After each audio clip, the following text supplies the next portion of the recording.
Alors c'est assez intimidant pour moi d'être face à, je sais pas, beaucoup de dieux, en plus à 180 degrés. Et il se trouve que c'est une grande première pour moi ce soir parce qu'on n'est pas juste 200, je sais pas combien on est là, 150, 200, 250. Il y a aussi quelques autres dizaines, voire centaines, voire milliers de personnes en live, en direct sur Facebook. Donc là, j'y suis là, dans le thème de partir à poil. J'ai bien tous mes vêtements, mais tu sais, ce petit trac là de, du coup, de première fois de hop, et si j'y allais, hop, et ben voilà. Donc merci de m'accompagner, d'être témoin de ce moment intimidant. Et effectivement, Nance ne peut pas être avec nous ce soir. Il s'excuse et ce sera avec grande joie de le retrouver lors d'une prochaine conférence. Comme vous, j'imagine que on a eu nos bons moments et nos moments un peu moins bons aujourd'hui. Comme vous, personne n'est payé pour être là. On a tous choisi d'être là. Et j'ai envie qu'on s'invite les uns les autres à tout donner pour vivre un moment merveilleux là ce soir. Ça vous dit ?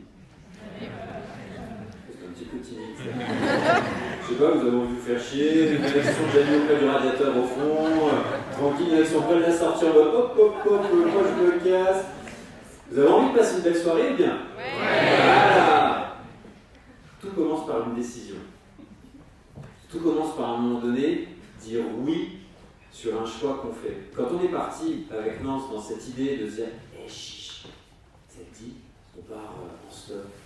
Ouais, en stop, on venait de beaucoup voyager. Moi, je venais de faire ce voyage éco-américain à la rencontre des acteurs du développement durable, des gens qui travaillent dans l'environnement, dans le social, pendant une dizaine de mois. Nance, pendant quasiment 2 ans, avait fait le tour du continent américain de son côté. On n'avait pas voyagé ensemble, mais on avait fait nos gammes. On avait voyagé, on avait fait du stop, on avait trouvé l'hébergement chez l'habitant, on avait grandi en confiance que, oui, c'était possible de voyager avec très peu de ressources et d'aller loin et de trouver le temps d'un soir, un endroit pour la nuit et un repas. Et quand on a fait ces voyages, on avait envie d'aller plus loin. Donc, faire du stop, ok. Et là, on était au téléphone, juillet 2010. Ça te dit, le stop, on a déjà fait, on va un peu plus loin, genre sans sac à dos, et l'autre. Bon, faut pas que je le fasse là. Sans sac à dos, ça veut dire sans sac de couchage. Bah ouais, et qui dit sans sac de couchage dit sans argent. Tous les liens sont pas toujours logiques. Et le dernier qui renchit en disant ok, sans argent, là c'était du bluff total. Là c'était genre voir à quel moment l'autre va céder quoi. Ok, et ben à poil. On part avec notre pic et notre couteau. Là-dessus on raccroche tous les deux. Gros bluff, en mode all-in, on va voir lequel tient. On se rappelle 15 jours plus tard la date qu'on s'était donnée pour faire ce fameux départ à poil dans la Drôme. Et il y a un ami qui nous laisse au bord de la rivière. On a juste un petit caleçon. On a pris un petit appareil photo. Et un rêve qu'on s'était donné à accomplir. On avait 5 jours. C'était d'aller jusqu'à Paris en décapotable rouge. Et en costard, de sortir en boîte. Donc de partir de l'icône de l'homme sauvage qui n'a absolument rien à part à côté un couteau, jusqu'à de l'autre côté, l'homme mondain, limite avec sa belle montre au poignet qui va en boîte. En 5 jours, est-ce qu'on peut faire le pari de relier ces deux mondes ? Et la vie nous a offert ce cadeau merveilleux, parce que la vie c'est une merveille, on a souvent tendance à l'oublier. Nous, pauvres mortels, qui, autant que nous sommes, qu'on soit riches ou pas riches, qu'on soit blanc, bleu, vert, jaune ou que sais-je, à un moment donné, on va se faire rappeler à l'ordre par notre condition matérielle, qui est que les molécules qui nous constituent, elles ont appartenu peut-être à un dinosaure, à un lapin, à un arbre, et elles retourneront à un futur lapin, arbre, peut-être dinosaure. Mais ça, on l'oublie. On oublie que la vie est un miracle. Qui ici habite dans un immeuble qui habite à plus que 5 étages ? Plus haut que 5 étages, plus haut que 10 étages. 9. Et quelqu'un à 8. Ah, à 8 étages. Alors, on va faire une enquête. À 8 étages, est-ce que vous avez de l'eau au robinet ? Oui. Quand vous faites caca, ça part où ? Par magie, ça disparaît dans un tuyau. Et bien, on est entouré de magie, que ce soit une magie naturelle ou une magie construite. Mais ça, on l'oublie. On va voir la fuite. On va voir l'eau qui n'est pas chaude, on va voir l'amphi qui n'est pas chauffé, on va voir la lumière qui ne marche pas bien. Mais on ne va pas voir qu'au 8e étage, on ouvre un robinet et là il y a de l'eau qui arrive. On n'a pas conscience du nombre de centaines de personnes qui œuvrent tous les jours pour que ça fonctionne. De la personne qui traite l'eau à celui qui répare les réseaux, à l'autre qui anticipe que dans 10 ans, il va falloir tout changer, donc il faut faire des plans de financement. Bref, le monde, c'est juste une merveilleuse mécanique dans laquelle chaque chose trouve sa place. Et en voyage, on re-questionne ça, pour au final trouver, moi j'ai eu l'impression, une place encore plus belle et potentiellement encore plus juste. Donc rappelons-nous que cette vie, elle est juste faite de miracles parce que c'est la base. Parce que si on ne croit pas au miracle, on ne part pas après.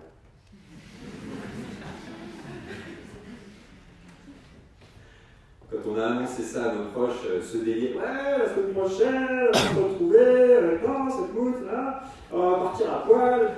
Non mais les gars, vous allez vous chercher à l'HP, on va vous retrouver au commissariat. Tout le monde nous disait, mais c'est pas possible. Et du coup, je vais faire le lien avec une citation dont j'oublie l'auteur, désolé, qui disait « Prière aux gens qui pensent que c'est impossible de laisser l'espace aux autres d'essayer. » Donc essayons. Faisons-le ce pas-là qui fait tellement peur. Tellement peur. Changer de boulot, dire que ça ne va pas dans son couple, enfin oser parler à sa sœur de tel problème. Ah, je veux dire, regarde, piste. On va faire tourner le micro après. Chacun va pouvoir s'exprimer, il n'y a pas de mots qui va causer. Quand on part comme ça, dans une certaine forme d'abandon, on se retrouve davantage disponible. Et on devient des oreilles qui peuvent écouter les cœurs des uns et des autres. Parce qu'en voyageant en Europe, on a essentiellement été dans des familles et dans des pays dans lesquels on ne manque pas tant que ça de choses matérielles.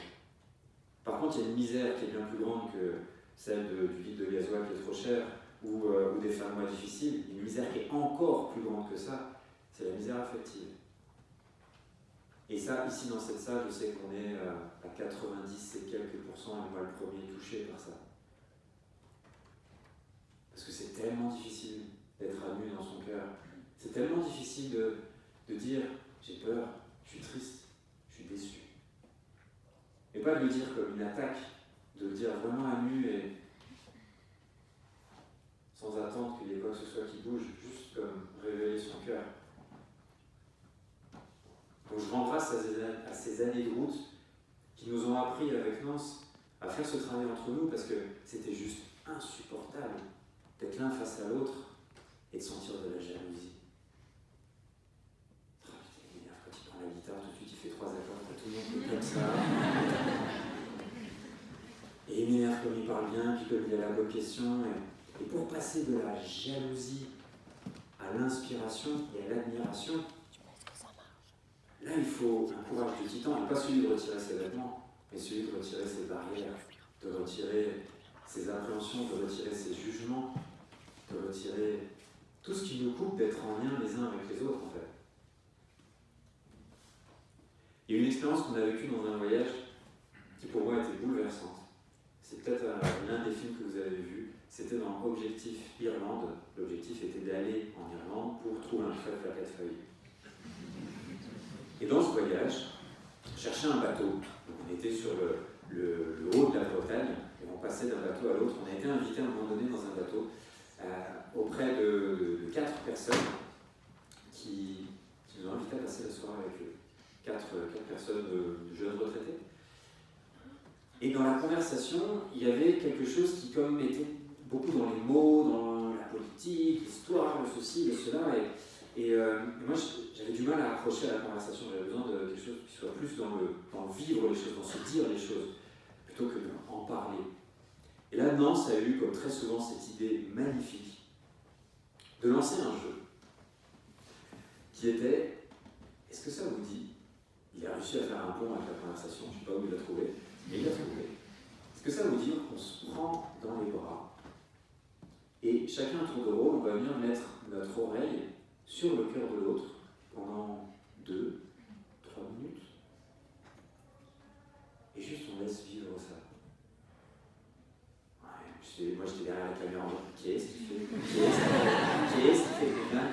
nous emmènes là. Ok, je te laisse tout seul. Ok, j'assure la réal, je filme, mais tu te démerdes.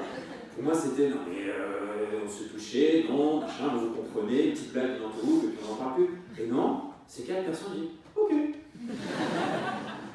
Et on s'est pris tour à tour dans les bras comme ça, et j'ai senti combien tout ce que je fais dans ma vie, tous les artifices, tout ce que je construis, que je déconstruis, que je démêle, que je démêle, que je mets à gauche, à droite, les études, le boulot, les machins, les factures, tout ça, c'est pour arriver à quoi? À juste se sentir en amour avec les autres. À sentir qu'on donne et qu'on reçoit. Et c'est comme une respiration. Et qu'au bout d'un moment, on ne sait plus qui donne, on ne sait plus qui reçoit. Comme juste un bébé qui est dans les bras de sa maman ou de son papa. En fait, derrière tous ces artifices, il y a juste cette paix-là, du lien.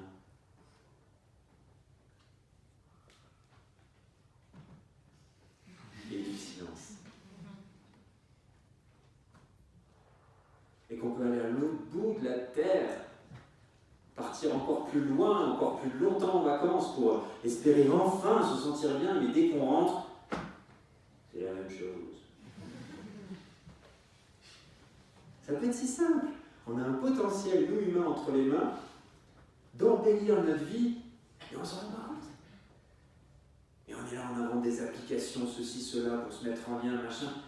Et juste dire bonjour dans le métro, ça vous dit, non, j'ai passé par une appli, maintenant j'ai trouvé une appli, des gens qui sont ok de se dire bonjour dans le métro. Donc là j'ai repéré dans la rame, un peu plus loin, il y a 2 personnes, puis on va aller leur sourire. Les gars, ça vous dit on a arrêté de con quoi. Je suis sérieux, le mot est pesé, c'est. Des fois on n'est pas fut quand même. Parce qu'on va chercher midi à 14h pour vivre une évidence. J'ai envie de vous inviter à une dernière petite expérience. Je vous invite à prendre la main de quelqu'un et avec votre autre main, prendre la main de quelqu'un d'autre. Et normalement, si on compte bien, on doit tous avoir une main qui, même s'il y a 3 mains au même endroit, en bout de rangée, il faut que ça circule. Sinon, le caca au 8e étage, au bout d'un moment, il est bloqué. Hein. Non, il faut que ça circule. Prends la main de quelqu'un. On peut regarder par là, hein. Sinon ça peut circuler. Si, on peut dérouler, on déroule. Voilà. Bon. Je ne vais pas vous inviter à mettre la tête sur le cœur de l'autre. C'est vraiment, c'est déjà fait. Je vais vous inviter un coup à droite, un coup à gauche, à dire une parole sincère et valorisante. Un truc tout bête. J'adore ta coiffure. Et, hey, c'est un peu ce brushing, mais vraiment, par contre, sans blaguer, un truc sincère. Osons ça, tiens. Et un truc qui, on l'espère, c'est l'intention, va faire du bien.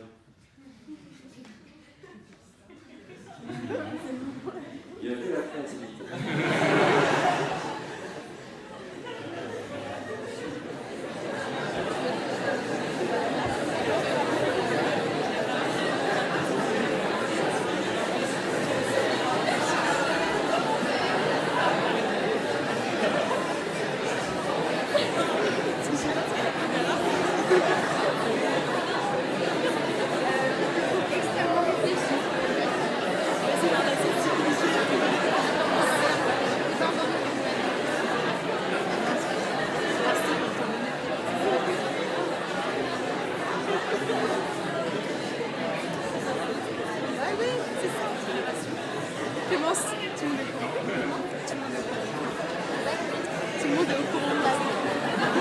On peut s'en dire d'autres, hein, c'est beau.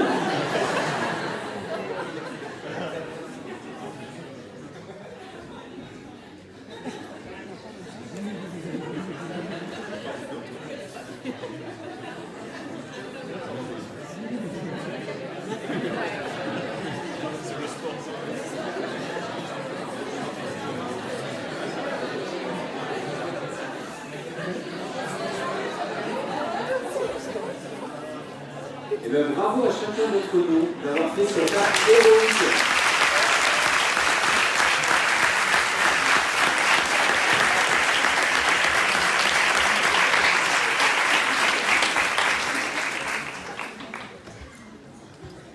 Et s'il y en a parmi vous qui ont envie de témoigner, ce que ça leur a fait de vivre ça.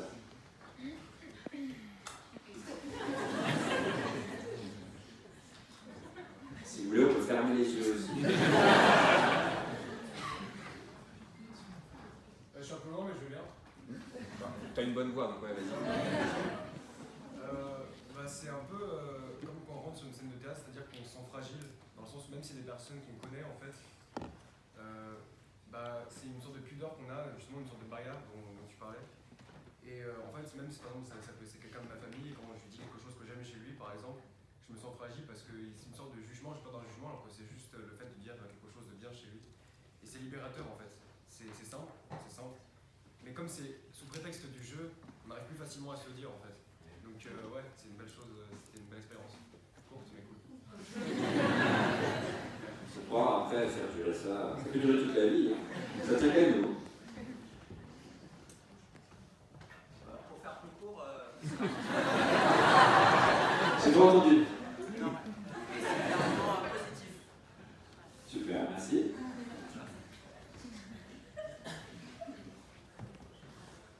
J'ai entendu une fois une phrase qui disait que les certitudes et les croyances sont les barrières de l'amour, et quand j'y repense, ça ne fait pas ouais, ça me fait bizarre.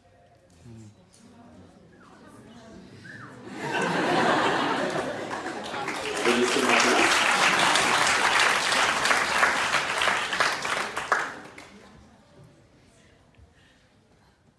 Moi, je dirais juste qu'on se le dit pas assez en fait. On se le dit pas assez. Ouais.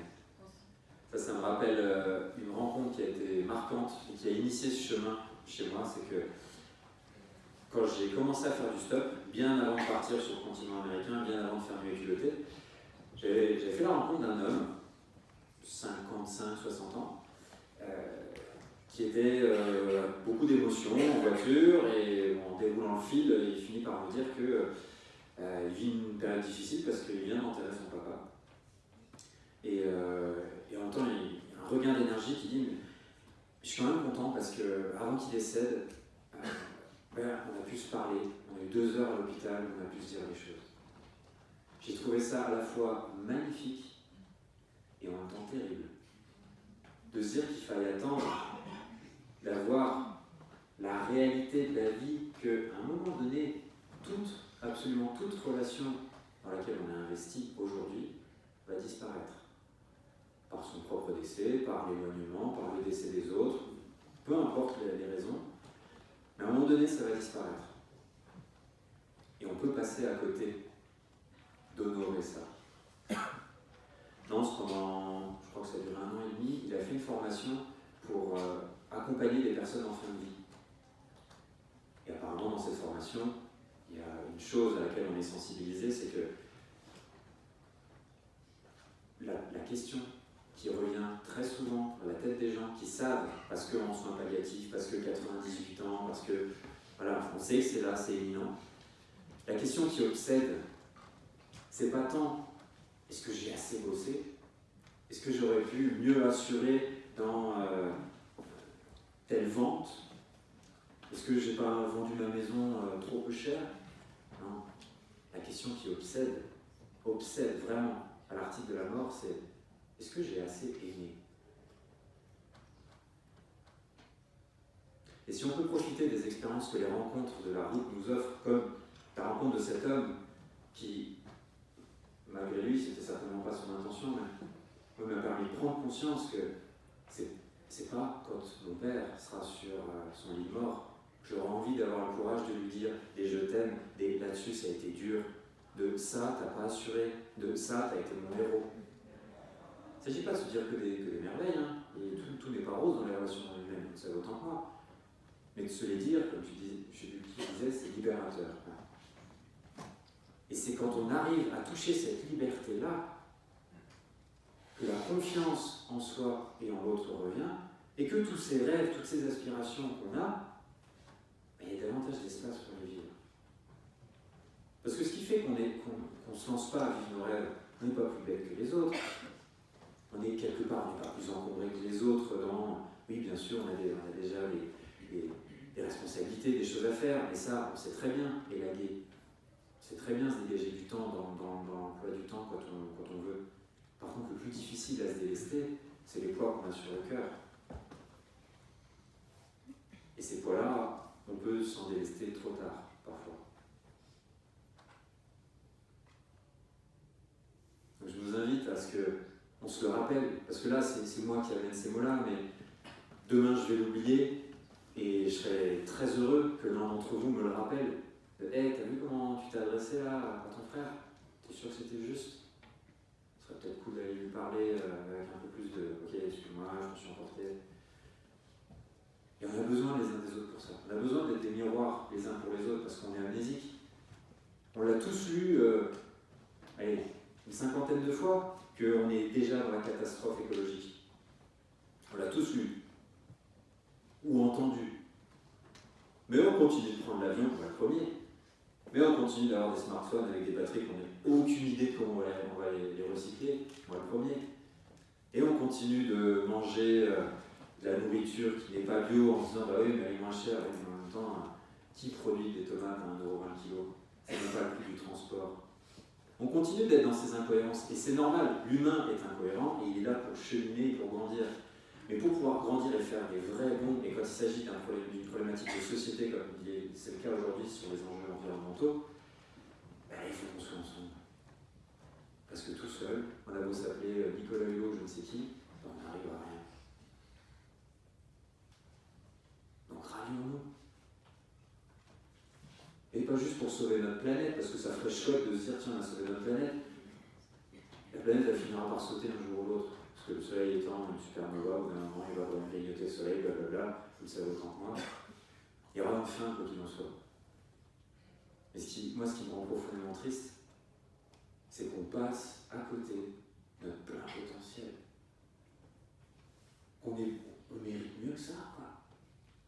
On continue à se déplacer dans des véhicules qui pèsent 2 tonnes pour une personne qui consomme une quantité invraisemblable de ressources, et on continue à le faire. On mérite mieux que ça. Vous n'êtes pas d'accord? On continue à se dire, ah oui, le bio, on n'est pas sûr que ce soit de bonne qualité. Par contre, ce qui est sûr, c'est que ce qui n'est pas bio, c'est vraiment de la merde. Je suis désolé de le dire, mais renseignez-vous sur les produits si vous n'êtes pas au fait. Après, on s'étonne de nos cancers, de tout ça. Et donc, on est dans cette inconscience collective. Et si on ne s'écoute pas les uns les autres, si à un moment donné, on n'écoute pas les sonneurs d'alarme, qui parfois ont des messages extrémistes, et ça ne veut pas dire qu'il faut brûler le Fouquet's. Parce que c'est pas ok de répondre à une situation violente par la violence. En tout cas, c'est pas ma posture. Donc invitons-nous à élaguer tous ces actes qui ne sont plus adaptés. C'était merveilleux d'inventer la voiture à un moment donné. Aujourd'hui, on peut s'en passer, on peut peut-être passer à autre chose. Et faisons-le ensemble. Pour notre dignité à nous.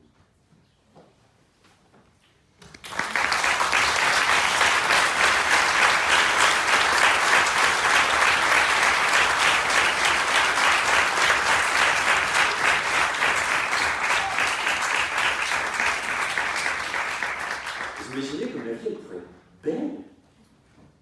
C'était beau de vous voir tout à l'heure là, échanger, vous dire des mamours dans les oreilles. Mais le métro, ça pourrait être ça, mon de nom, quoi. Il suffit à un moment donné de le décider. Et il suffit d'être pas si nombreux que ça. Vous savez, il y a ce chiffre-là des 10%. À partir de 10% de personnes qui influent un mouvement, le reste est induit à se poser la question et potentiellement à suivre. Donc le discours de bah oui, mais tant que les médias, tant que les politiques, tant que les industriels, oui, mais c'est à nous d'être acteurs de ça. C'est à nous de rentrer dans la même boulangerie tous les mois ou tous les 2 mois, aller demander un croissant bio, alors qu'on sait très bien qu'ils ne font pas du tout de bio. Ou aller voir dans ces boutiques, où ils font des vêtements, leur demander d'où viennent les vêtements. Ah, ils viennent de l'autre bout du monde, ils sont produits par qui? Combien sont payés les gens? Ah, je ne sais pas. À force de poser ces questions, là on peut avoir un vrai poids. Et si on est nombreux à poser ces mêmes questions, au bout d'un moment, on va tous aller vers le bio. Parce que c'est juste normal en fait, ça fait que 70 ans qu'on fait du non-bio. Mais pendant des millénaires,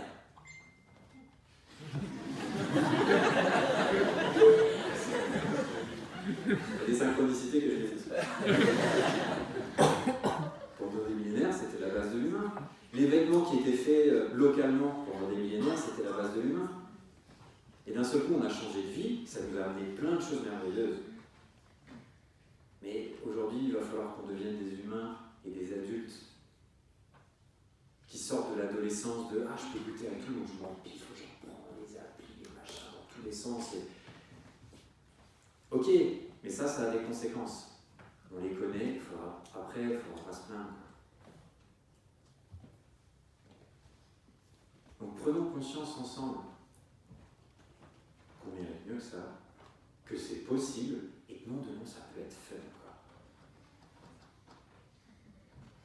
Je ne suis pas du tout en train de dire, il faut retourner dans les calvaires, pas du tout. Je dis, on est juste, on va délirer, quoi. Bah, très bien, on va inventer, on est créatif, on a réussi à emmener des mecs sur la Lune. Enfin.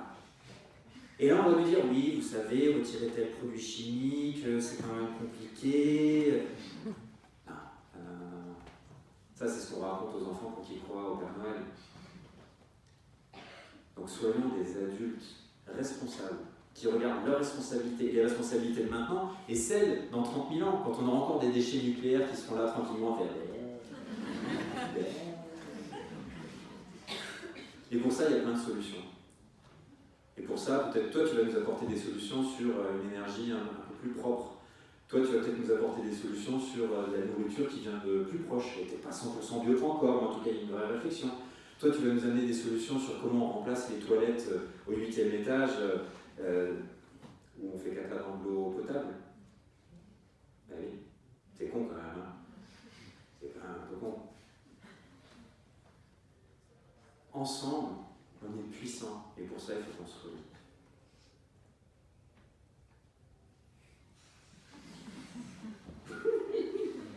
Est-ce que vous avez des questions?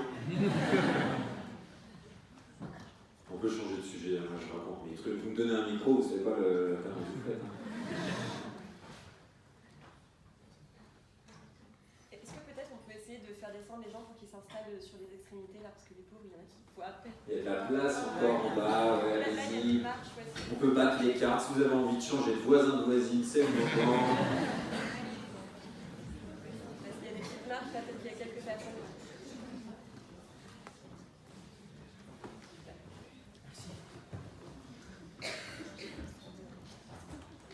On peut revenir sur le sujet de la conférence, hein. Parti un peu loin, sur ces voyages non culottés, n'hésitez pas. Ok, alors, sur ce sujet-là, Celui-là, celui pour lequel tu es venu. Avant de partir pour la première fois, j'imagine que tu t'étais fait une idée dans ta tête de comment ça allait être. Est-ce que ça correspondait à peu près? Est-ce que tu as eu beaucoup de surprises? Est-ce que tu as dû beaucoup improviser? Comment c'était? Alors, avant de partir, effectivement, vous avez entendu la question? Ouais. Comment, voilà, le rapport entre ce qu'on imaginait et comment ça s'est produit. Avant de partir, c'était l'inconnu pur. On se fait poser des questions avec Nance, de se dire « Ah, mais est-ce qu'il ne faudrait pas se dire « Ah, tiens, on va essayer de trouver le premier Emmaüs du coin, puis trouver des vêtements. » Et tu sais, le premier Emmaüs, il est à 7 bornes. Faire 7 km tout nu, ça ne va pas le faire. Et on s'est retrouvé dans cette situation où on essayait d'échafauder des plans. Mais la vie nous a poussé à dire juste le mental au porte-mental et juste fais confiance, quoi. Elle marche bien, ça.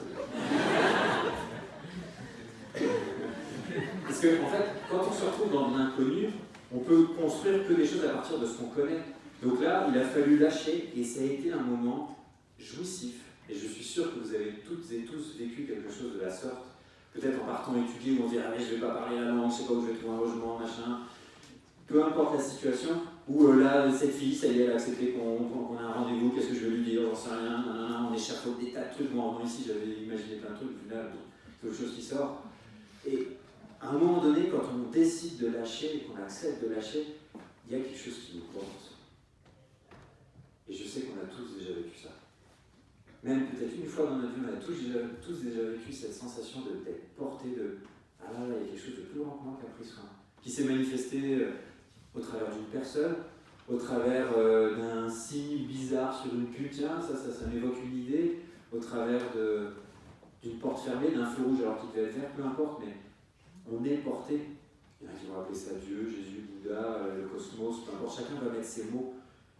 Et moi je crois profondément que quand on fait confiance dans un certain degré de présence, il y a quelque chose de plus grand que nous qui prend soin. Et c'est pour ça qu'après ce discours alarmiste que j'ai, ça va s'arranger. Ça va être cool, on va y arriver en fait. Il y aura peut-être un peu de dégâts, mais on va le faire. Parce qu'on en est capable.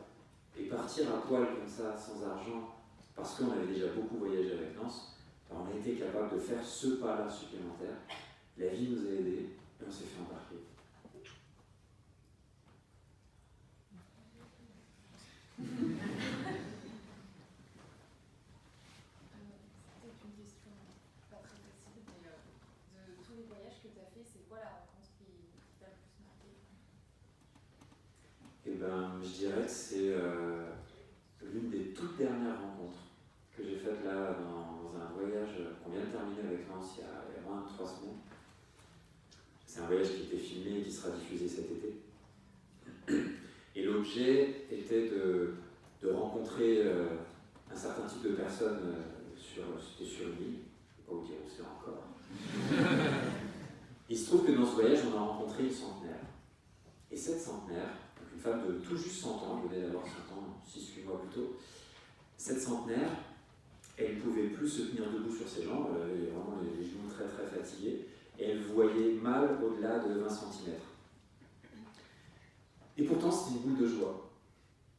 C'était une femme qui vivait dans une toute petite maison à la limite de l'insalubrité, avec une chambre avec un lit creusé, comme vraiment le lit de grand-mère, quoi, et une petite pièce cuisinette, quoi. Et il y avait, je ne sais pas combien de personnes autour d'elle. Des enfants, des petits-enfants, des arrière-petits-enfants. Et elle nous disait cette chose très simple, elle nous disait « Oh mais moi !» en créole, hein, mais...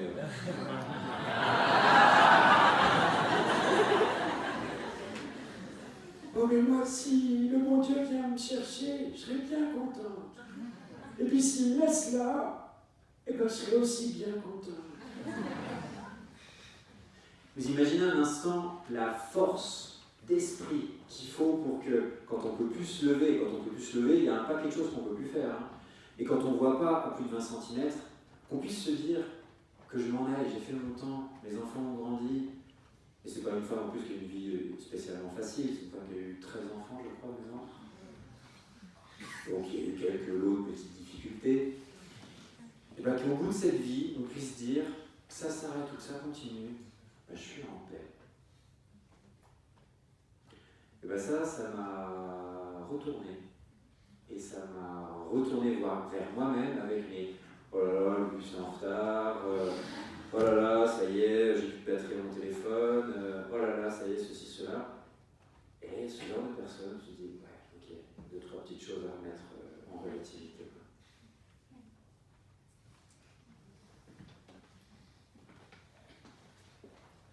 T'es parti, je vais sur mon temps, t'es parti 10 mois en Amérique, du coup, tu as fait un voyage au long cours. Aujourd'hui, est-ce que tu aurais envie de repartir? Est-ce que ça te manque pas justement de partir longtemps? Tu as fait beaucoup de petits voyages, enfin petits, entre deux. Plus court, oui, bien sûr. Est-ce que tu aurais envie de repartir dans tout ça? Est-ce que j'aurais envie de repartir longtemps? Pas aujourd'hui. Parce qu'à l'époque, c'était une réponse aux problématiques que j'avais à l'époque, qui était que je me sentais à l'étroit dans la société dans laquelle j'étais.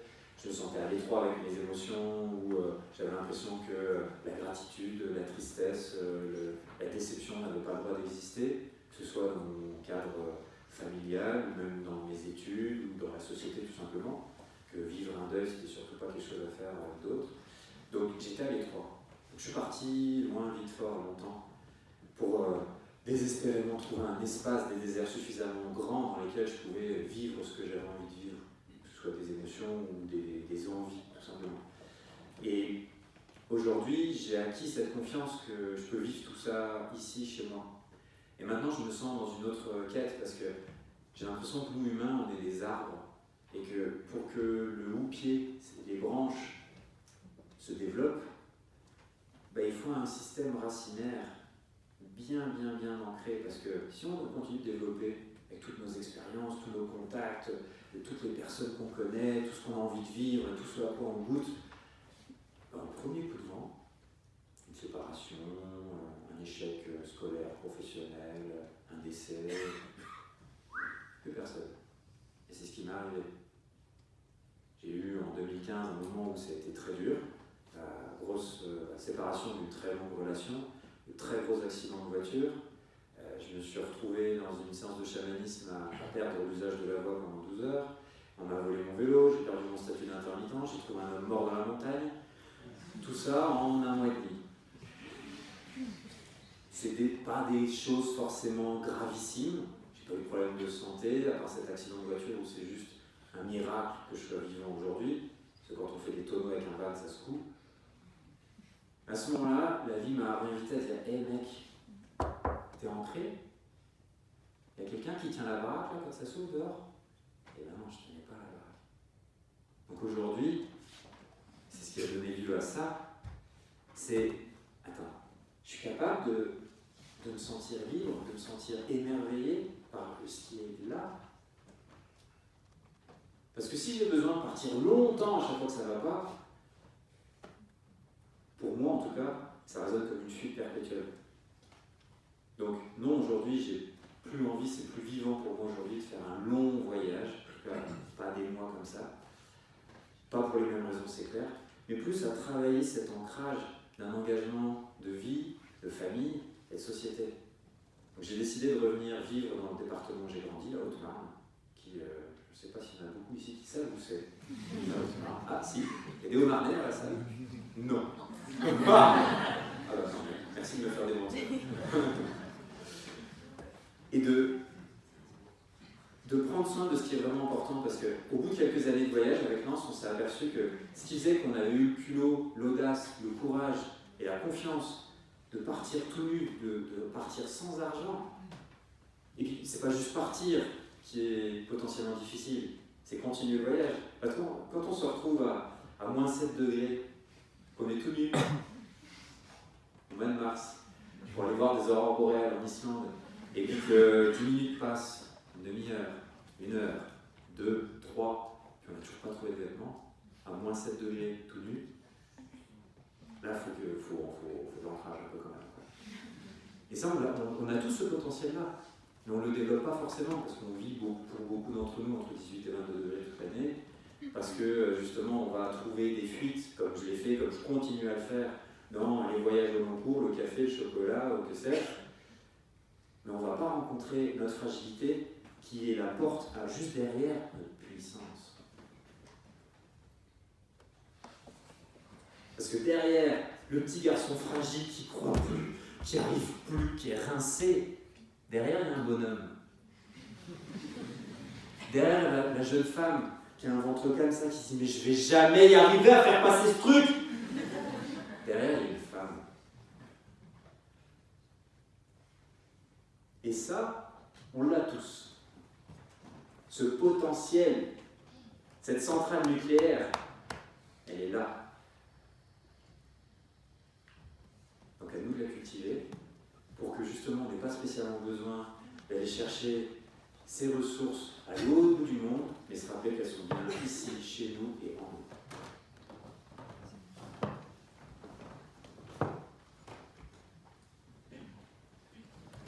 Oui, est-ce que tu as eu d'autres expériences de voyage sans argent avant New Culotté, sans caméra? Est-ce que la caméra ça influe? Et ce serait quoi tes conseils pour démarrer le voyage sans argent?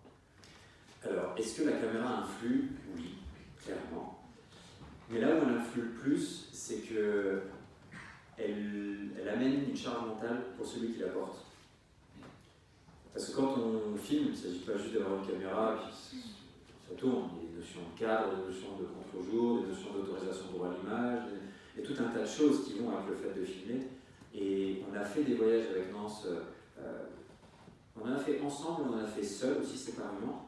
Cette marche-là pour aller faire des photos et écrire des poèmes pour désespérément retrouver de la beauté proche, je l'ai fait faite sans argent pendant 5 semaines. Donc ça a été pour moi le plus long voyage sans argent. Il y a des gens qui font des mois sans argent, c'est pas une prouesse en soi. Mais de cheminer comme ça, j'ai pu me rappeler combien cette merveille des voyages, cette merveille de la rencontre, elle appartient pas du tout à une question d'avoir une caméra ou pas. Parce qu'au contraire, c'était plus facile pour moi, parce que j'avais pas le truc de « Ah mince, est-ce que j'ai fait mes plans de couple? Est-ce que j'ai bien pensé à filmer au moment où j'entre ou au moment où je sors ?» Donc, ouais, la caméra, c'est plus un poids. Maintenant, c'est une extension de notre corps, parce que c'est devenu une habitude avec Nance, donc c'est beaucoup moins pesant, mais c'est un poids.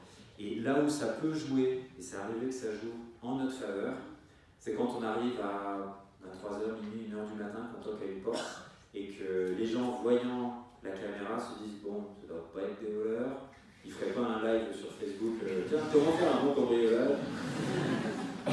Mais ça, c'est arrivé, je sais pas, 5 fois sur 8 ans de voyage, qu'on a senti, tiens, oui, là, la caméra nous a filé un petit peu de pouce. Et un conseil pour. Ta question, c'était comment? Commencer le voyage sans argent. Comment commencer le voyage sans argent? Parce que c'est quelque chose que tu aimerais faire? Ouais. Ok. J'aimerais mes expériences de stop, moi j'ai l'impression d'avoir atteint des paliers un peu plus profonds. Ouais. Ça c'est l'étape que j'ai jamais osé, mais. Et qu'est-ce qui fait que ça t'attire? J'ai rencontré des gens qui l'avaient fait, qui avaient vraiment une forme de sérénité, Okay. de force, en fait, justement de confiance. Je me dis il y a un truc à creuser. Et quel est l'obstacle ou la peur qui fait que tu ne sens pas encore de le faire? J'ai peur qu'il y ait trop de stratégies à adopter, de savoir repérer les poubelles ou alors une connexion internet, de tricher, de repérer les montres. Genre que ce soit trop compliqué quoi. Bah ouais, quelque part. Ou alors il faut que j'aille sans téléphone et sans argent. Ah, il y a des débuts de piste là. On trouve le conseil tout seul. Hein. Et puis ouais, d'oser quoi. Faire la tentative. Souvent on se dit ah mais là tel changement de vie, que ce soit se mettre à voyager sans argent ou se mettre à la musique ou commencer à apprendre une deuxième langue ou rentrer dans une philosophie de zéro déchet, on a l'impression que c'est un truc énorme et qu'on n'y arrivera jamais parce que toute notre vie il va falloir fournir un effort colossal pour le faire. Mais ce qui est difficile, c'est pas de le faire sur le long terme. Ce qui est difficile, c'est de sortir des rails sur lesquels on est, mettre le coup d'aiguillage, et là, oui, effectivement, il y a un effort à fournir pour se retrouver sur d'autres rails. Parce que le corps humain est bien fait. On acquiert des compétences qui, au bout d'un moment, deviennent des réflexes. Tous autant qu'on est ici, on a appris à faire quelque chose de miraculeux, qui est ça. Rendez compte quand même. Essayez de faire tenir un tabouret auquel vous avez retiré l'un des pieds. Sur 2 pieds, ça ne marche pas. Hein. Et nous, on arrive à faire ça tous les jours. Et pour réussir à faire ça, vous savez combien de fois il a fallu tomber? Dites un chiffre. 10 000? Non, c'est pas autant que ça. C'est entre 2000 et 2500 fois. Un bébé tombe entre 2000 et 2500 fois avant de réussir à faire. Voilà, il fait ça au début. Et nous, souvent, on essaye une fois, on dit oh là, c'était trop dur, c'est pas possible. Là, j'ai essayé, c'est pas possible. Crois-moi l'expérience, j'ai essayé 5 fois, c'est pas possible. Et mec, il y a un truc, t'as essayé 2000 fois et t'as réussi. Comment quoi? Ça a marché.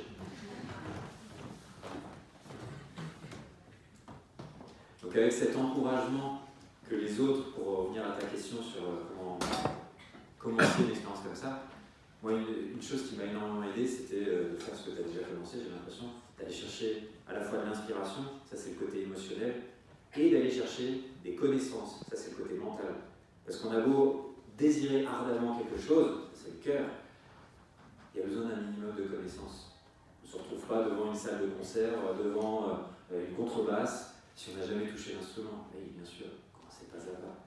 Et ces connaissances, comme cette inspiration, c'est auprès des autres qu'on va la trouver. On est au supermarché les uns pour les autres. Pour dire à Nance, j'ai adoré son livre, La Bible du grand voyageur, qui a été coécrit par Nance et 2 autres voyageurs. Tu peux le tendre un peu plus, les autres le C'est un recueil de techniques de voyage pour celles et ceux qui aimeraient partir à l'aventure mais qui se disent oui, mais non, quand on est une femme, c'est plus délicat. Oui, mais quand on est dans tel pays, on parle pas la langue, et les visas, et ceci et cela. Et bien vous avez, pas toutes, mais presque, les réponses dans cette Bible qui est réactualisée pour la 4e, 5e fois, je ne sais plus, qui est une mine d'informations et qui fait que la connaissance, vous pouvez l'avoir. Et si l'inspiration, elle est là, si l'envie, elle est là, il y a la paille, il y a l'étincelle, derrière, ça brûle quoi. J'ai une question. Dans Nuit culotté, on voit qu'il y a plein de rencontres très positives, très ouvertes, généreuses, tout ça. Mais à l'inverse, en fait, comment as-tu géré en fait, les rencontres où il y avait de l'indifférence, un manque d'ouverture, enfin de l'agressivité? Comment je les ai gérés, moi, émotionnellement, tu veux dire? On est en cet élan d'ouverture, en fait, comment tu gérais ça? Et ben, en me rappelant une petite phrase qu'on a tous appris, qui est le « s'il te plaît ». On le dit tous les jours, enfin j'espère.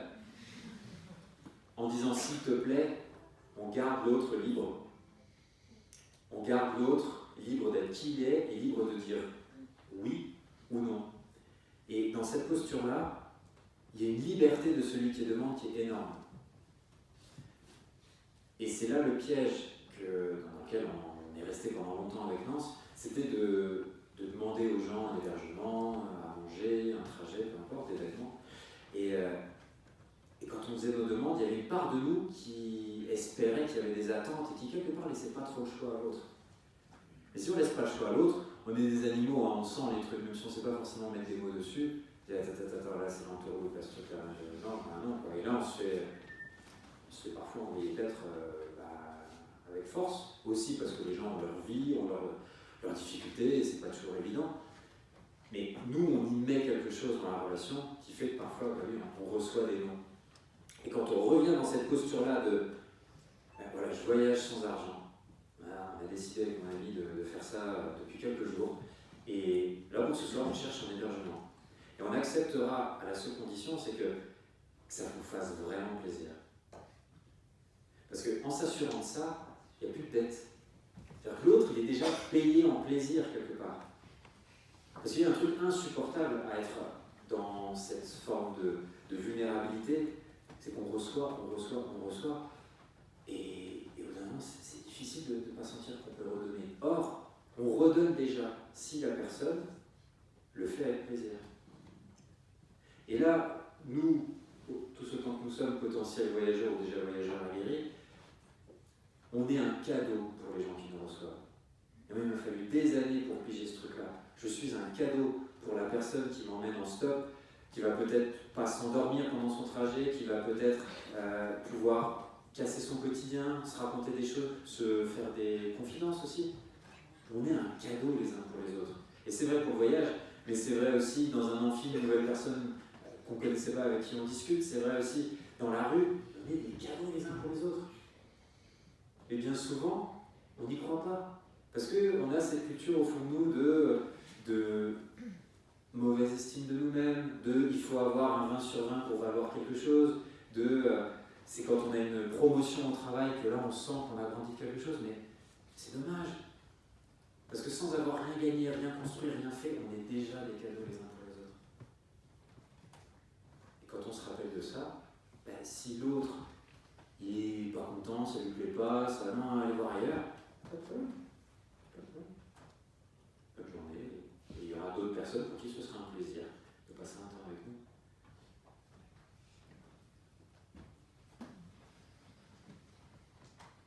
C'est une question par rapport à justement la caméra. Est-ce qu'à un moment vous acceptiez d'être filmé pour le documentaire et des fois vous dites on a ta caméra, à ce moment-là on le vit pour nous et les images nous appartiennent qu'à nous et ça ne sera pas aux téléspectateurs et enfin, quelle était la limite pour se dire si on a des filmé là c'est trop beau et on veut le vivre pour nous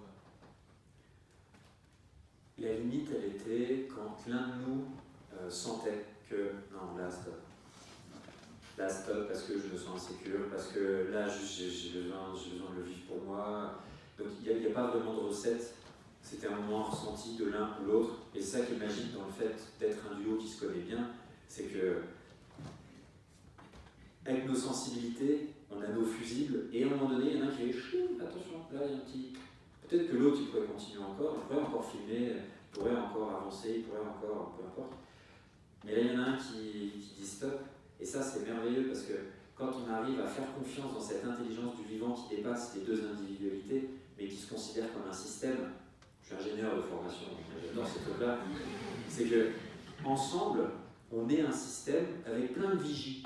Là, tout ce temps qu'on est plein de vigies. Si à un moment donné, on embarque sur un bateau, qu'on traverse l'océan, qu'on se dit oh là, il y aura les motivés, ceux qui assurent derrière, et au bout d'un moment, il y en aura forcément un qui va dire les gars, vous avez vu, il faut quand même faire gaffe. Oui, ça va, ouais, non, mais les gars. En fait, ceux qui tirent la sonnette d'alarme, et dans une société, ceux-là, c'est les groupes d'extrêmes, notamment politiques. Ces gens-là tirent des sonnettes d'alarme. Ils ne les tirent pas forcément de la bonne manière, ni forcément au bon moment. Mais je rêve d'une société qui saura intégrer intelligemment, en faisant le distinguo de quel est le voyant pour la société et puis l'histoire personnelle qui se répète, parce qu'il y a un petit peu de thérapie à faire pour nous tous.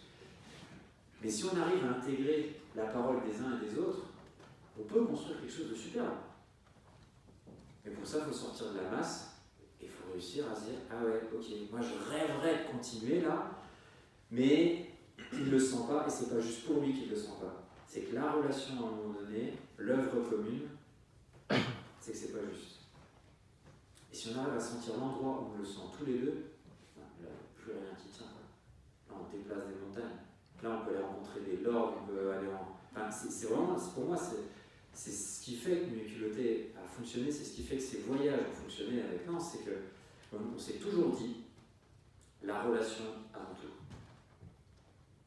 Avant l'argent, avant les filles quand on était célibataire, avant tout, avant la caméra, avant les enjeux professionnels, avant tout, c'était la relation. Et il y a des fois, on ne s'est pas lâché. Une fois, justement, on a arrêté la caméra, c'était Objectif Angleterre, justement, pour aller rencontrer un lord, c'était dans la première saison. On est dormi dans une tour, une ruine, et au petit matin, on a fait un petit feu, on a passé une très bonne nuit. J'avais laissé durer la grasse mat.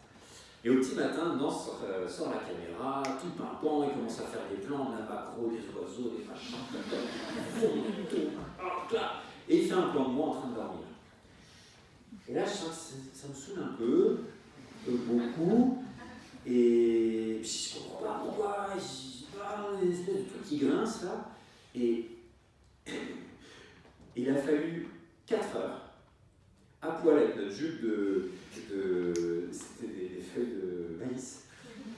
Il a fallu 4 heures à détricoter le truc, on ne s'est pas lâché d'une basque. On s'est dit, ok, qu'est-ce qui se passe pour toi? Pourquoi tu ressens ça? Où tu vas? On s'est offert ce temps-là pour au final comprendre que dans mon enfance, on arrive toujours là, de toute façon, vous amusez, vous inventez des telles histoires, il y a beaucoup de choses qui se passent dans l'enfance, je crois. Dans mon enfance, j'avais cette éducation dans laquelle il fallait se lever, il fallait aller de l'avant. J'ai eu cette chance d'avoir des parents qui étaient très dynamiques et en même temps, à certains moments, en tant que petit garçon qui avait des fois besoin de se reposer, c'était difficile. Et là, il y a une caméra, je sais que cette caméra, elle va être, le plan qui est fait, il va être vu par des milliers de gens. Où on me voit en train de faire une grasse matinée, ben voyons. T'as pas un film à faire, t'as pas un voyage à faire, t'as pas... C'était l'aveu de ma fragilité. Et ça, il a fallu 4 heures, mais suite à ça, après c'était devenu clin d'œil, une complicité avec Nance. Il me demandait, ça va man, je sais que tu dors, enfin je sais que tu es en train de somnoler, cette fois si je fais un plan, et des fois c'était pas ok, parce que j'étais trop fragile et je me sentais pas de partager cette intimité. Et des fois, oui, vas-y, pas de souci. Mais sans cette complicité et cet amour, mais l'immensité à se dire, ok, l'autre est parfait tel qu'il est, même avec ses miasmes, avec tous ses soucis, avec ses histoires, avec tous nos problèmes, on est déjà parfait. Parce que cette difficulté-là, cette fragilité, elle nous a amené à davantage se rencontrer. Elle nous a amené à davantage s'aimer mutuellement et se comprendre et s'accueillir avec nos différences. Et sans ça, on continue à ériger des lois, qu'il faut se lever à telle heure, il faut faire ci comme ça, machin. C'est très important d'avoir une structure, ne me faites pas dire ce que je n'ai pas dit. Mais on reste des humains. On n'est pas des tuyas au carré, il y a des bruits, il y a des bourgeons qui dépassent.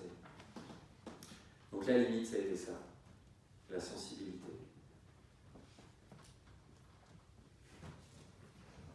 Mais du coup, est-ce que tu aurais pu le faire seul? Tout ça. Non, on fait rien seul. On fait rien seul.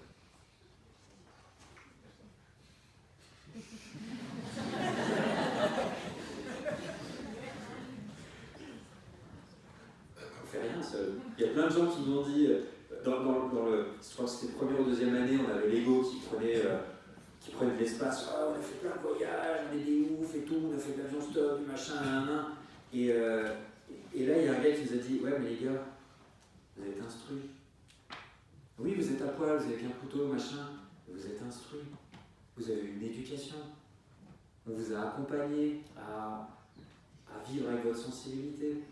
Vous connaissez les codes sociaux, t'es pas à poil, t'es pas tout seul. Tout ça, c'est pas tombé du ciel. Tout ça, on l'a appris grâce à des gens. Donc, sortons-nous de la tête de non, mais ça, je vais y arriver seul. Oui, des fois, c'est important de se prouver des choses. Mais ça veut dire on chante un peu l'ego et puis on va accepter que derrière l'indépendance, il y a un truc magnifique, c'est l'interdépendance. C'est cet endroit où, ensemble, on va beaucoup plus loin.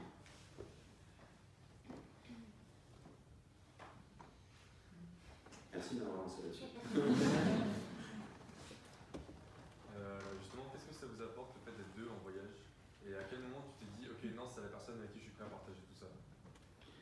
Alors, on n'avait aucune idée au moment où on s'est lancé dans le tout premier voyage qu'on a fait en stop. On avait fait un petit tour en Angleterre, en Belgique, on était revenu sur quelques jours. Et encore moins quand on avait commencé ce voyage, on était parti pour Paris, la décapotable rouge, etc. On n'avait aucune idée. Derrière, il y aurait des années de voyage ensemble. Et que ça ferait des films et que ce serait notre métier aujourd'hui. Je me retrouverais là, à la Sorbonne, avec vous, à parler, avec un live Facebook.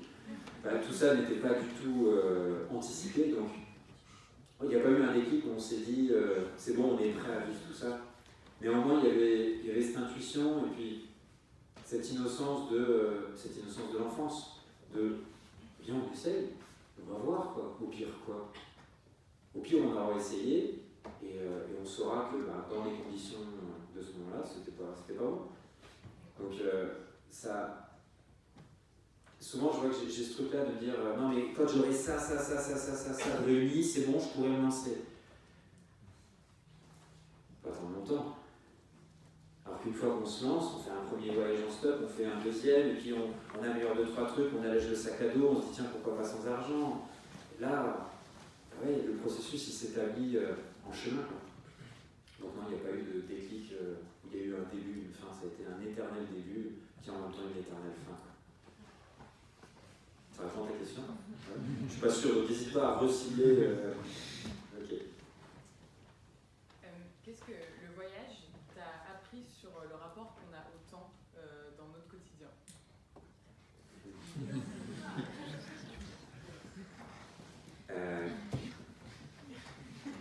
Que dans la vie, que ce soit dans la vie de manière générale, tout au long d'une vie ou dans une journée, en fait, on n'a rien à faire.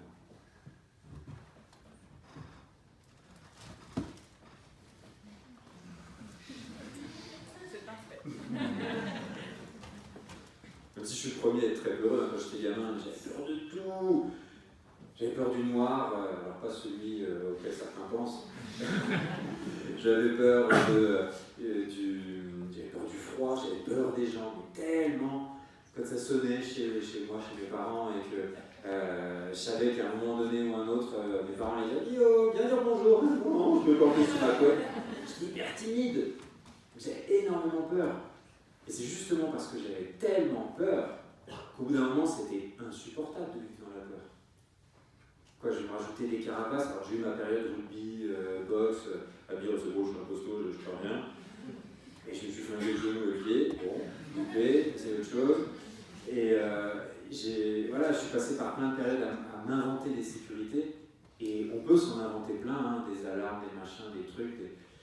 Mais au bout d'un moment, la vraie sécurité, on ne la trouve pas à l'extérieur. extérieure peut nous aider à construire la sécurité à l'intérieur. Celle qui dit « Ah ouais, là, c'est en train de bastonner. Là. Et là, mon couple est en train de partir en sucette. Attention, bien vu les feux d'artifice. Ah ouais, là, ça se passe pas du tout bien avec telle situation environnementale. Ah ouais, là, la sécurité, si on l'a pas à l'intérieur, on l'a nulle part, je crois. Donc ce rapport au temps, c'est juste tout ce temps, que ce soit dans la journée ou dans la vie, multiplier les expériences pour arriver à un moment donné à se dire « En fait, tout ça, il n'y a rien de grave. » Parce qu'à un moment donné, on va mourir. Donc on meurt là ou là. Donc autant kiffer, quoi. Mieux piloter, c'est une émission qui véhicule quand même la confiance en les gens, la foi en l'humanité. Et est-ce que tu ne regrettes pas qu'il n'y ait pas une plus grosse visibilité de l'émission, donc que ce message passe auprès de plus de personnes? Bien sûr, bien sûr. Alors c'est pas un regret parce que j'ai pas dit mon dernier mot là-dessus. Et j'œuvre aujourd'hui un peu tous les jours à mieux faire connaître ces films, parce qu'au-delà des films, c'est moi qui les ai faits, nanana, j'ai l'impression qu'on a eu l'honneur de pouvoir témoigner de certaines choses, de par les témoignages que les gens nous ont faits, de par ce que nous on a pu mettre comme mots à certains endroits, de par les expériences qui nous ont été données de vivre. On trouve ça chez plein d'autres personnes, dans plein d'autres vies. On est tous, à un moment donné, amenés à recevoir des enseignements et à les partager. Mais c'est juste que ces enseignements, ils s'appellent Nuit et culotté, la Joconde ou je ne sais quoi, mais qu'ils soient partagés, bien sûr. Et qu'on partage ce qui nous élève. Et mes aventures de Nuit et culotté m'ont énormément aidé. J'ai pu entendre des témoignages de centaines de personnes pour qui ces films ont vécu quelque chose ça leur a permis de vivre quelque chose de merveilleux. Donc oui, je crois que cette niche-là, elle mérite d'être plus vue, au même titre que plein d'autres niches, les photos que fait Paul, des textes que écrit Jean-Pierre. On a tous de la lumière à partager, et oui, choisissons de partager de la lumière plutôt que de s'envoyer les nouvelles les plus catastrophiques les unes que les autres, ce qui ne veut pas dire qu'il ne faut pas être au courant de ce qui se passe dans le monde, mais partager ce qui nous élève. Je voulais savoir comment vous avez réussi à gérer certaines frustrations, certains regrets, certains remords qu'il peut y avoir dans les voyages par rapport au choix qu'on va faire. On a fait ce choix-là, ça s'est passé autrement, etc. Voilà, comment. T'as un peu répondu dans le sens où voilà, rien n'est grave, on va tous mourir. Mais quand même, il y a raison qui est là et qui nous dit ah ouais, tu vois les choses. Ça fait drôle d'entendre l'écho de ma voix, on va tous mourir. Je tiens à dire que s'il y a 12 pendus après cette conférence, vous restez responsable de vos actes. La gestion de la frustration, bah oui, ça c'était un gros sujet parce que ça a été difficile au début, et plus les expériences se multipliaient, plus on s'apercevait que quand un miracle arrive, pour qu'un miracle arrive là, il a fallu tout un cheminement pour que, avec Lance, quand on s'est retrouvé à Antibes pour le tout premier voyage filmé qui a donné lieu à Objectif Corse, où le but était, en partant de la Drôme, d'aller faire du parapente en Corse. On cherchait un bateau sur le pourtour méditerranéen pour traverser la mer et arriver donc jusqu'en Corse. Et c'était le week-end de Pâques, il y avait un gros temps, ça marchait pas, c'était hyper difficile de garder l'espoir qu'on allait pouvoir traverser la mer. Et on était vraiment désespérés au point de se dire non mais on va rentrer à Paris, ramener les caméras et tant pis, on n'a pas réussi le voyage, il n'y a pas de film. Ce rêve-là d'une série Nuit et culotté n'existera pas. Et on s'est dit, bon tiens, est-ce qu'on irait faire un dernier tour, un dernier jet, la bouteille à la mer, Inch'Allah. Et donc on s'est rappelé d'une femme qui nous avait parlé des poubelles des milliardaires, parce que sur Antibes, il y a un quai qui est réservé aux milliardaires, et soi-disant dans ces poubelles, on y trouvait des choses incroyables. On va trouver un voilier, on va trouver un scooter des mers, t'inquiète, en 2-2, d'accord, c'est pour nous. Et en fait, dans ces poubelles, on n'a pas trouvé de voilier ni de scooter des mers, mais on a trouvé des vêtements, on a trouvé à manger. Et il se trouve que quand on était en train de farfouiller dans les poubelles comme des gamins qui fouillent dans un trésor, là, il y a des stewards qui descendent d'un gros paquebot, enfin, d'un gros yacht, et qui amènent des cartons de bouteilles de vin. Et des bouteilles de vin pleines. Alors, on se moque un peu d'eux, on dit ah, t'as dit ça, qu'il est bien arrivé. Super bon vin, Chassagne-Montrachet, enfin voilà, des super bons vins. Parce que, putain, mais attends, on les revend dans la rue. Et ça nous paye le billet en ferry, quoi. Ce qu'on a fait. Alors, vous avez des marchands de tapis, enfin de vin, ouais, qui veut du vin, nanana, nanana. Et à un moment donné, il y a un monsieur que ça a fait marrer, notre délire, et ça l'intéressait d'avoir ce vin, il nous a donné 100 €. On y croyait, mais sans y croire, c'était fou. Et pour nous, c'était un miracle. À un moment donné où le voyage était condamné, c'était fini, on avait essayé les aéroports, on avait essayé différents ports, on était allé jusqu'à Nice, à Menton, on était allé à San Remo en Italie pour trouver des bateaux, on ne trouvait rien, ça faisait des jours, et on dormait, on a dormi plusieurs fois sur le plus haut palier d'un immeuble, on a manqué plusieurs repas, enfin bref, il y a eu un certain nombre de galères, mais toutes ces galères, c'était comme un chemin de loi, comme un chemin obligé pour arriver à un moment donné au miracle. Et c'est pour ça qu'aujourd'hui, quand je vis une galère, dernièrement, on m'a volé mon vélo, il y a 3 jours là. Et sur le moment, j'étais là, putain merde, un vélo quoi, enfin, on en avait besoin, avec mon épouse, on est sur Paris en ce moment, c'était précieux d'avoir un vélo pour se déplacer, etc. Et là, tout de suite, la pensée que j'ai eue, c'était, putain mais si ça se trouve, si on n'avait pas perdu le vélo, l'un de nous aurait eu un accident avec ce vélo. Alors vous allez dire oui, on peut tourner la vie toujours à son avantage. Tournez-la à votre désavantage autant que vous voulez. Ruminez l'histoire du vélo pendant 15 jours si vous voulez, moi ça ne m'intéresse pas. Et parce que dès qu'on switch comme ça, clac, on reprend de l'énergie. Et ok, bon bah le vélo, bah oui, c'est dommage, hop. Et comme ça, moi ça m'aide énormément à ce que la frustration excite quoi. Je ressens la couleur, mais j'ai plus besoin du seau de peinture.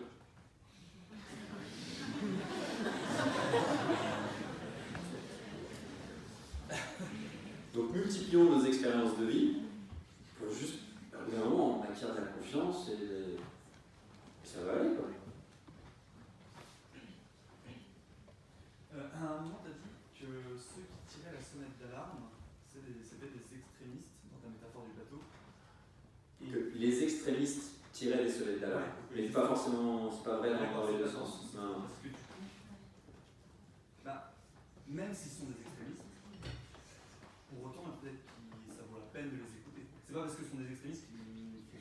Ah, bah bien sûr. Voilà, ne pas écouter cette sonnette d'alarme. Ah, bah bien sûr, c'est ce que je prône, oui, c'est qu'on s'écoute mutuellement et que quand on vote d'un certain bord et qu'on aimerait qu'il y ait des frontières qui soient beaucoup plus marquées, qui soient beaucoup plus fortes, moi ce que j'entends derrière des solutions que je ne cautionne pas, ce que j'entends derrière, c'est l'envie de prendre soin d'une identité.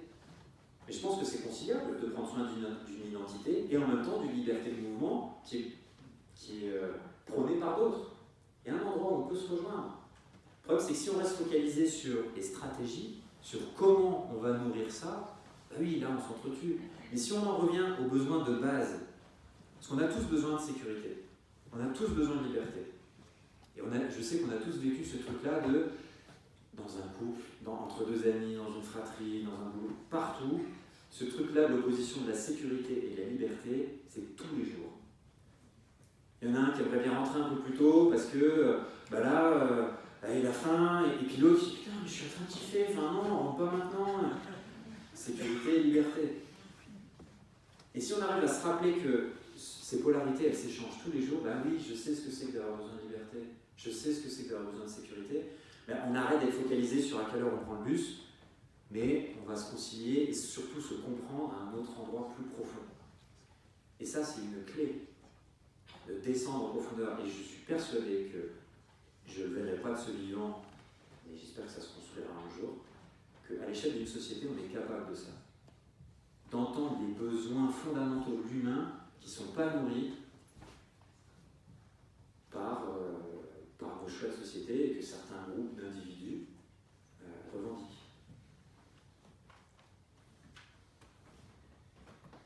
Tout à l'heure, tu as parlé du mot synchronicité et également tu parles de miracle.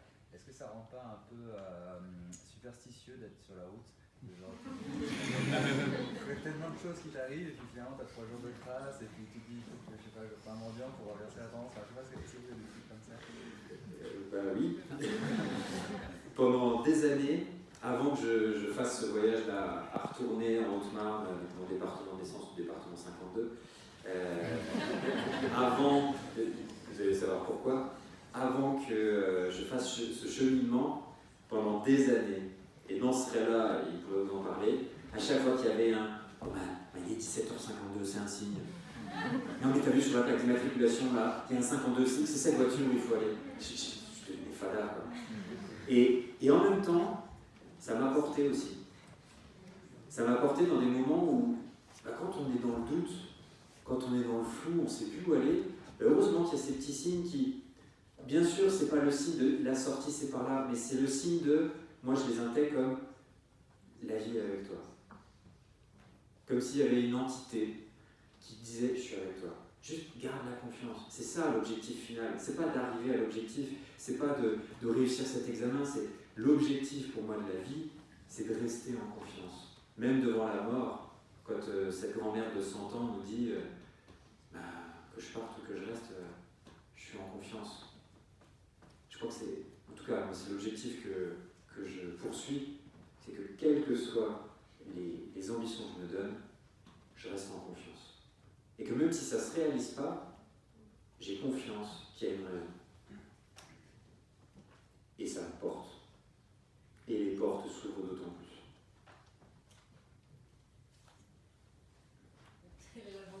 Ah oui, ouais, parce que j'ai tendance. N'hésitez pas à. Peut-être pas jeter des tomates. Non, je me demandais simplement, en fait, quand vous rencontrez des gens, quand tu disais tout à l'heure que créer des liens, c'est hyper important. Et comment tu gères, du coup, le fait de les laisser derrière? Est-ce que tu gardes contact avec toutes les personnes que tu as rencontrées sur la route? Et si c'est pas le cas, comment tu gères le fait de dire, ok, c'était un bon moment et là, il va partir en baisse? Très bonne question. Merci. Non, ça avait fait le calcul. Dans ces voyages, on a rencontré un peu plus de 2000 personnes. Quand je dis rencontrer, c'est des échanges qui durent. C'est pas vite fait sur un trottoir ou dans un hall. Non, c'est des gens chez qui on est resté dormir, des gens chez qui on est resté plusieurs jours, des gens avec qui on a fait un long trajet en voiture. Plus de 2000 personnes, si vous faites le calcul de 1 SMS ne serait-ce qu'un par jour, il faut déjà quelques années avant d'avoir fait la boucle. Donc c'est juste pas possible. Et au-delà de arithmétiquement c'est pas possible, c'est pas notre choix non plus. Parce que ces voyages, on ne les fait pas pour se faire de nouveaux amis. Quand bien même, dans ces 2000 personnes, il y a, on va dire, entre 5 et 7 personnes avec qui on garde un contact de cœur et certains sont devenus des amis. Mais c'est très rare parce que notre souhait le plus profond, c'est de se rappeler à l'instant. C'est qu'est-ce qu'on a à vivre là maintenant? Qu'est-ce qu'on a à échanger? Qu'est-ce qu'on a à se dire là maintenant? Parce qu'on peut repousser, et on le fait tous, et moi le premier. Oh non mais on fera mieux la prochaine fois. Non mais je me rappellerai toujours d'une dame dans le Cotentin qui nous avait accueillis dans un voyage de culotté, et à chaque fois qu'on proposait des idées, ah mais tiens, on pourrait aller à la mer, on pourrait faire ci, on pourrait aller faire ça. Je dis, oh non, mais c'était une dame qui était en très bonne santé, il n'y avait pas de limite physique, en tout cas pas à notre connaissance. Mais il y avait une barrière de non mais on verra plus tard, il y aura peut-être de meilleures conditions un peu plus tard, et on repousse. Et un jour on arrive devant son père dans son lit mort, et là on se dit comment tu fais tenir une vie en 2 heures? Donc ces voyages pour moi c'était l'invitation à c'est maintenant que ça se joue. C'est maintenant que j'ai une question qui me brûle et allez ils lèvent tous la main, vas-y j'y vais pas. Est-ce qu'il y en a parmi vous qui sont dans cette situation, qui aimeraient oser poser une question, mais qui trépignent? Ouais. J'arrive pas à la formuler en fait, c'est pour ça que. Donc, ça va venir en cours de route. On connaît la partie où tu pars pour recevoir. Est-ce que toi-même t'as accueilli et comment tu perçois ce truc-là? Alors moi effectivement j'ai accueilli pas autant qu'on m'a reçu, dans le sens de être hébergé chez l'habitant. J'ai commencé par couchsurfing, j'ai fait un stage sur Paris à un moment donné où j'ai accueilli pas mal de couchsurfers. Quand j'étais étudiant à Toulouse, je l'ai beaucoup fait aussi. Et j'ai déjà pris des autostoppeurs en stop, et c'était un immense plaisir pour moi que de le faire.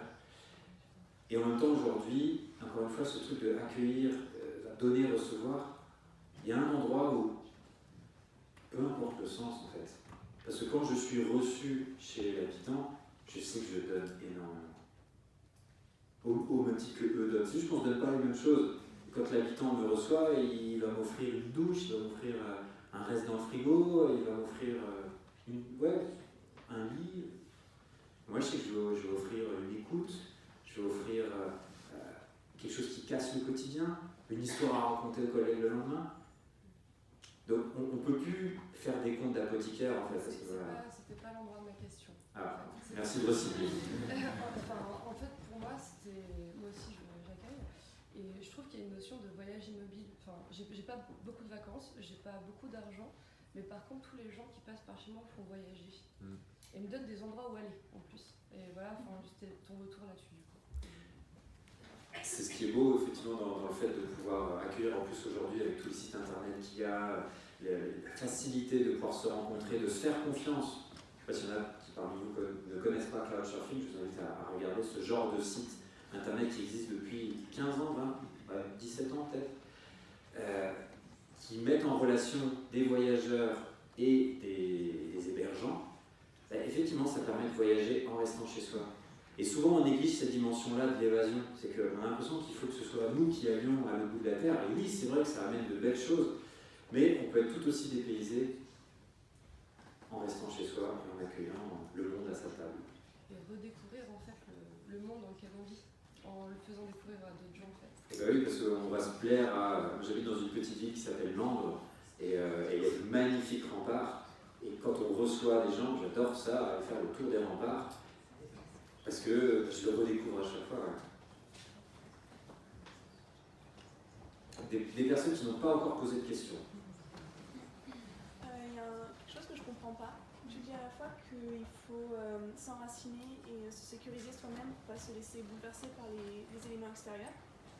Et à la fois qu'on est interdépendant et qu'on ne pourrait rien faire sans les autres.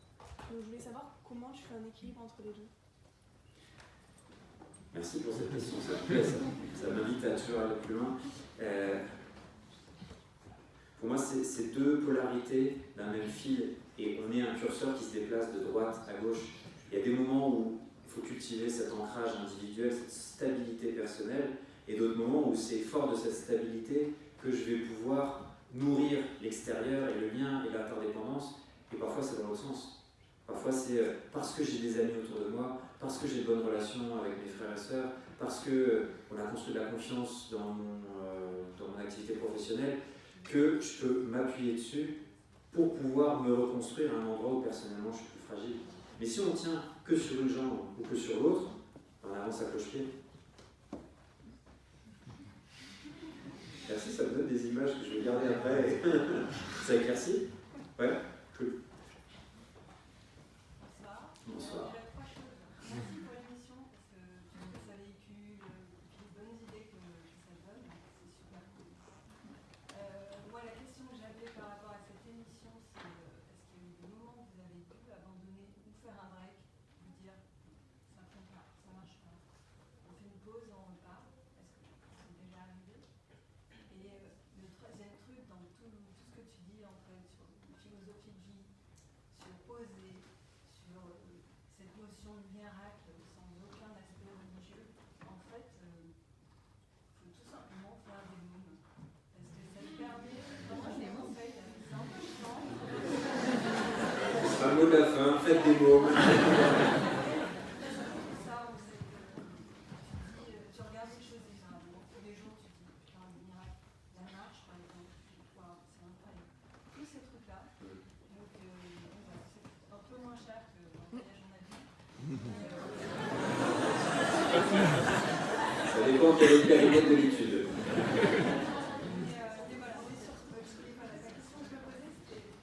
Est-ce qu'il y a eu des moments difficiles et, ouais. Il y a eu une émission où on voit galérer, on a l'impression de galérer. Je crois que c'est en Italie. Et il y en a eu plein en fait. Ouais. Je crois que j'ai eu le sentiment pour ce voyage-là, je me disais, ils ont l'air de galérer là. Il y a eu plein de moments où on a galéré, ça a été des galères de toutes sortes, ça a été manger du pain pendant des jours et se retrouver constipé comme j'ai jamais été constipé. C'est aussi ça, un voyage. Ça a été se retrouver avec un couteau sous la gorge, ça a été avoir la frousse de ma vie en stop avec un papy qui s'endort au volant. Bien sûr, des galères, il y en a eu plein, et on n'a jamais quitté le voyage pour autant. Parce qu'on s'est toujours rappelé avec Nance qu'on avait choisi ces situations et c'était important pour nous d'en assumer la responsabilité. D'assumer la responsabilité de bah ouais, je suis en altitude, je sais pas où je dors, on n'a pas de sac de couchage, on va pas passer un petit coup de fil pour qu'il y ait un hélico qui débarque. Alors, dans certaines conditions, heureusement que les hélicos existent, mais dans plein de situations, on peut faire confiance en ces ressources qu'on a à l'intérieur, en le binôme, et en fait qu'à un moment donné, il y a une personne qui va surgir de nulle part et qui va pouvoir nous aider. Et je crois que ce qui nous a valu tous les jokers, c'était vraiment à chaque fois de se dire, garde la foi, quoi. Ça va le faire, on ne sait pas encore comment, et cherche pas à imaginer comment, parce que c'est juste impossible. Mais ça va le faire. Et c'est ça qui a fait que jusqu'à aujourd'hui, même une fois où Nance s'est retrouvé avec le dos bloqué, il ne pouvait plus se lever, ça a été... C'était une épreuve très très très douloureuse pour lui. Heureusement, c'était sur la fin d'un voyage, donc on n'avait plus de kilomètres à faire, on était dans une famille, donc on avait un certain confort. Mais même là, alors qu'on aurait pu tout arrêter, se dire ok, premier kiné, et puis on essaie de remettre ça d'aplomb, ben non, ça fait partie du voyage, ça fait partie de l'expérience. Dans la vie, quand il y a un divorce, une rupture, quoi que ce soit, il n'y a pas de ah, bah, attends, je sors de game over, je vais faire une pause, on reprendra la partie après. Non. Le voyage, c'est comme la vie, hein, il n'y a pas de. D'option de pause, quoi. Donc on affronte, on regarde, on est créatif, et puis ça finit toujours par s'arranger. On va peut-être prendre 3 dernières questions pour avoir le temps après pour les questions. Parce que moi je suis jusqu'à 3h du matin. Et d'ailleurs j'en profite juste petite parenthèse. Merci beaucoup. Merci à chacun d'entre vous parce que là vous n'en êtes peut-être pas conscient, mais vous me faites un cadeau énorme. Je suis tellement senti seul au retour de ce voyage. Nance de son côté pour dire les mêmes mots, dans cette vision du monde que, mais bon sang, l'humain c'est pas forcément juste quelqu'un de mauvais, puis quelqu'un de pas intéressé, et la vie c'est quelque chose de dur, où tous les matins il faut tout reconstruire. Non, la vie ça peut être magnifique, la vie ça peut être facile, la vie ça peut être beau, et on se sentait seul avec Nance là-dedans, et c'est ça qui a fait que faire ces voyages et en faire des films, c'était ce désir profond de dire mais bon sang, on n'est pas tout seul, dites-nous qu'il y a d'autres personnes qui y croient ou qui aimeraient y croire. Et là ce soir, vous nous donnez raison, encore une fois je parle comme si Nance était là, vous nous donnez raison d'y avoir cru. Parce que quand je vois un amphi bondé avec des gens qui sont dans le dormant de la porte, merci d'accepter ces conditions peu confortables, désolé. Ben, je me dis qu'on a eu raison d'y croire et qu'on a toujours raison d'y croire. Et moi, ça me fait du bien de raconter mes histoires parce que dans les moments où j'y crois plus, ben, je me les raconte et ça va mieux. Est-ce que vous avez tous les deux toujours été, eu cette capacité de vous émerveiller des choses? Moi, c'est vraiment ce que je retiens de chaque épisode, c'est peu importe où vous allez, quelle galère, qu'est-ce que vous prenez sur la route. S'émerveiller vous relayez là-dedans, moi c'est un truc qui m'a toujours fasciné, je pense qu'il n'y a pas de plus grande qualité que ça. Je pensais que c'était un don, je me disais mais c'est pas un don parce que c'est une volonté, je pense, de voir le monde avec des yeux, comme tu dis, de voir la beauté du monde. Mais est-ce que vous avez vraiment toujours été capable de ça, tous les deux Non, bien sûr que non. Et il y a eu plein de moments où la vie était dure et dark, et Nance, c'est l'une des personnes avec qui je me suis le plus disputé. Il y a eu des fois où j'ai eu envie de tuer. Et c'est pas juste des mots pour faire rire. On a vécu des difficultés où, ouais, quand la blessure elle est là et que ça tape en plein dedans, le problème c'est que juste à côté de la blessure, il y a l'arsenal nucléaire. Et ça, on l'a tous vécu. Hein. Quand la petite phrase ah bah tiens, t'as encore pas rangé ça ou ceci ou cela. On a tous nos endroits où oh putain, ça fait mal. Vous Vous avez vu la rapidité de l'éclair avec laquelle il y a comme une envie de répondre, de rétorquer. Alors heureusement, on est éduqué aujourd'hui et on arrive à peu près à le faire qu'avec des mots. Mais les mots, ils sont porteurs de balles. Donc oui, bien sûr, il y a des moments où l'émerveillement, mais il était à l'autre bout de la terre.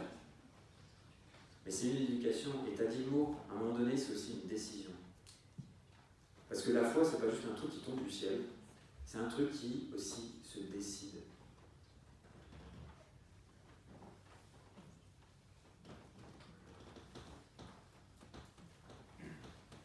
Moi, je voulais encore te remercier vraiment pour tout ce que tu apportes à la réflexion, à ma réflexion, à celle peut-être d'autres gens ici, ce que tu véhicules.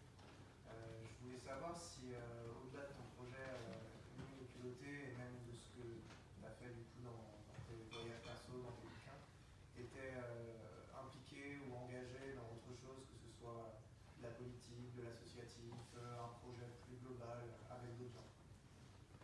Alors j'ai eu mes phases à être très très très investi dans l'associatif, dans ceci. Et aujourd'hui, j'ai l'impression de faire de la politique et de l'associatif en faisant ce que je fais aujourd'hui.